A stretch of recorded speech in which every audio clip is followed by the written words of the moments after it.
Well, Parliament's Basic Education Committee very concerned that schools are always a soft target during protests for the protesters. The committee receiving a report on damage to schools during that recent unrest in KZN and also Gauteng. Let's find out what the damage was and what the bill is going to be and how we're going to fix this. Always a pleasure to speak to the committee chair, Bongiwe Mbingo-Gigaba, joining us. Bongiwe, good morning to you, Chair. Thank you very much for your time. Just how bad in rand value is this damage? Morning, Gareth, and morning to the viewers at home. Look, we had a meeting with DPE and both provinces, which is KZN and Gauteng yesterday. And we were actually shocked, to realize that the damage in only those two provinces is about 141 million. It is about 88 million in KZN, and it's about 53 million in Gauteng, and that's a lot of money. It's a serious money, which I think it's not money that the department will be able to have anytime soon. So where are we going to find the money, do you think? Obviously, this all needs to be repaired. We're in the middle of a pandemic. The economy is slowing down. Children need to get back to school as well, Bongiwe. So when you're sitting with a situation like this, I'm sure you ask the same question as I am. Where do we find the money? It has to be done. That's true. We asked that question, and the answer is there is no money. Remember, no one budgeted for that. No one budgeted that there would be an unrest in our country that would cost the Department of Basic Education that lot of money. So they don't have that money. Fortunately, in Gauteng, they are trying to get and scratch money there and there to repair 1 and 2 schools they can. And you remember, in other provinces, for instance, there are schools that burned totally down, that they would need to start from scratch, and which means the department must get mobile classes. So there's a lot of money that we will not be able to recover. Not in our lifetime. I don't think we will be able to recover. So it's a mess that we are in the country, and unfortunately, we do not have money to replace the damage that has been done.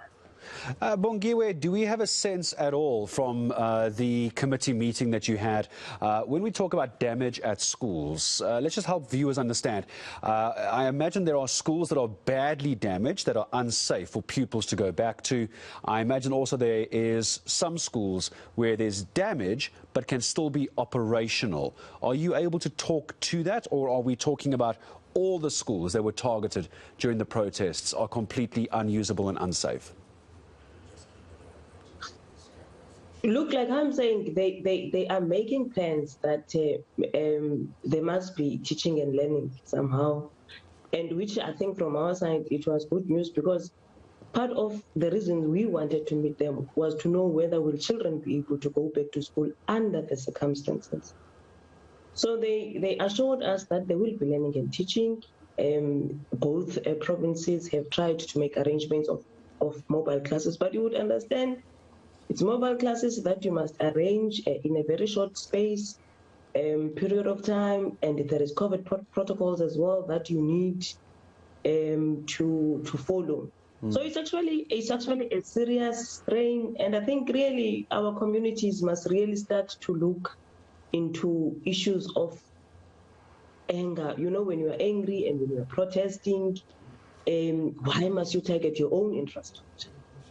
I think that's a question so many people are asking, is why do we see these protests and these protesters turning on the very resources that many of these communities have been fighting for so long? Bongiwe, what's our timeline look like? We know that we need a very big check from government somewhere, 140 million rand, to try and fix all these schools, but there must be a timeline that you're aiming for as the portfolio committee. What did you tell the members of the committee? How long do they have?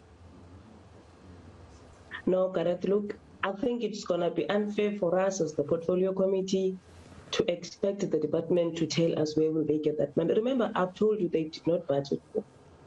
It's like you burning your house and you don't have insurance. The reality, you would pick up pieces there and there to try to build yourself a house, and it can't be in the same state it was. Like I'm saying now, many learners are forced to be in mobile classrooms, and it's mobile classrooms that have to be done in a very short space period of time. So it's consequences, you know, and it's situations that we will have to live with.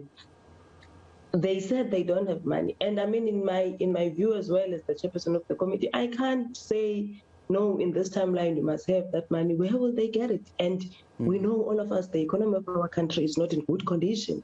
We can't expect them to have it.